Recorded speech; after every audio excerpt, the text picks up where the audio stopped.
All right guys, today we're gonna be breaking down Ishod frontside no slide. This is a trick that I've been trying to learn, so I'm gonna give you guys my notes, everything that I've learned from studying Ishod frontside no slide. Hopefully it can help you guys as well. I am gonna put a video on my Patreon of me actually going through the process, trying to test out theories that I'm gonna tell you guys in this video. So if you wanna check that out, that will be linked in the description. But in studying Ishod frontside no slide, I came up with 4 techniques, which I think are huge keys in why Ishod can hold his frontside no slide for so long. Like, it's one thing to just get into a frontside no slide and get out right away, but your technique has to be like another level of dial to be able to like get in and hold it for that whole San Francisco ledge. So the first thing that I noticed was how Ishod rotates his shoulder. If you watch as he approaches the ledge, he does like the slightest little backside rotation with his shoulders. And what I think is so key about this is he doesn't do a lot of rotation. It seems like he does just enough backside shoulder rotation to give his hips momentum to then turn the full 90 degrees, but not so much shoulder rotation that his shoulders are getting carried backside and taking him out to fakie, if that makes sense. So it's like you do want to rotate backside into it because obviously you're rotating your board backside. But if you throw too much shoulder into it, you're just gonna do a back 180 and do no slide to fakie. So to keep himself from going to fakie, it's really limiting that backside shoulder turn to give yourself just enough to get your hips and the board rotating 90 degrees. But really he rotates his shoulders just a tiny bit, and then his hips get ahead of his shoulders. That's kind of the ideal from what I can tell from watching him. You don't want your shoulders to go 90 and then your hips to follow. You want the shoulders to barely turn and then the hips to go all the way. So the shoulders just create only enough momentum to get the hips and the board into that frontside no slide position. Now the second key goes along with that first one, and it's how he uses his hands to limit his shoulder rotation. So again, we're trying to get into a frontside no slide and keep our shoulders relatively parallel to the ledge. Obviously, completely parallel is nearly impossible, but you're trying to limit your shoulders from going to 90 degrees. Your board goes 90 degrees, but your shoulders, you want to stay away from getting in line with your board. You want the shoulders to be as close to in line with the ledge as possible so you can pop out like that. So what I see that he's doing is he's using his hands like this. So in a previous video, we talked about that opposite arm rotation. If you watch Ishod's front arm, his back arm helps a little bit, but I feel like it's mostly his front arm. His front arm reaches towards the ledge, then his hips start to turn this way, and then he reaches towards the direction that he's going. So it's like a forward and out. So from this point of view, it's like boom, boom.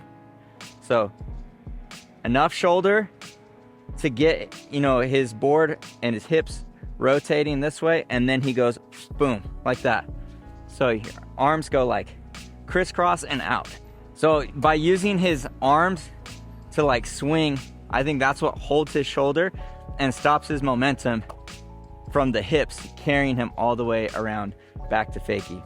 Now, one more thing that I did notice is in the bails and the raw footage, you see Ishod slips out super hard, smacks his butt on the ledge.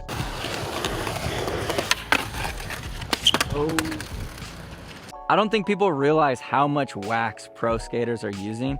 Like, obviously they could do less wax if they wanted, they have enough board control, but most good skaters that I know of, especially good ledge skaters, they just wax the crap out of the ledge because they would rather have it consistent and be able to just sit on it rather than like fighting the ledge. So that's one thing that I definitely noticed about Ishod's front nose, is that ledge is buttered up.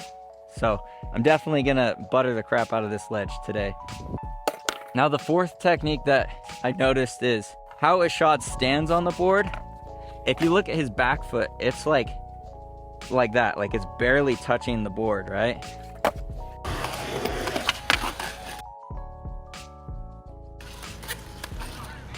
If you put any weight on the tail, his wheels are then going to dig into the side of the ledge and he's gonna stick, right?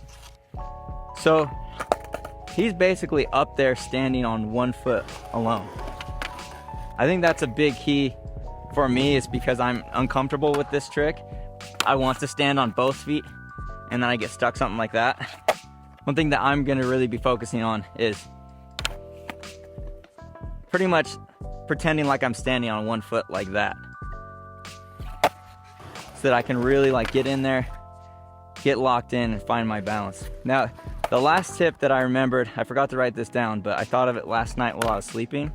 Lately, I've been like realizing that so many tricks that you do, the way you pop with your back foot is like really, really key. So say I want to get onto a nose stall right now, I need to pop my tail behind me so that I can get my nose underneath my body weight like that. If I try and stall with my board out there, I'm just gonna slip out, right?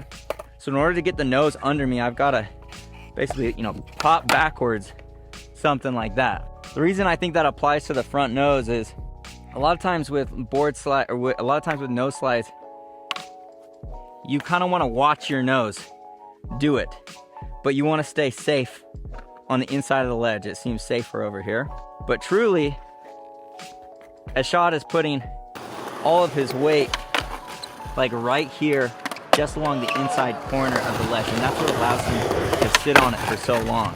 So he's not doing the nose slide out there with his body over here.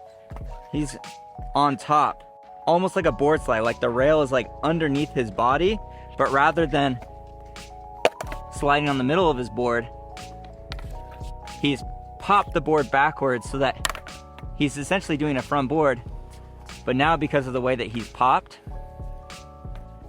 his body weight is over the nose rather than the center of the board.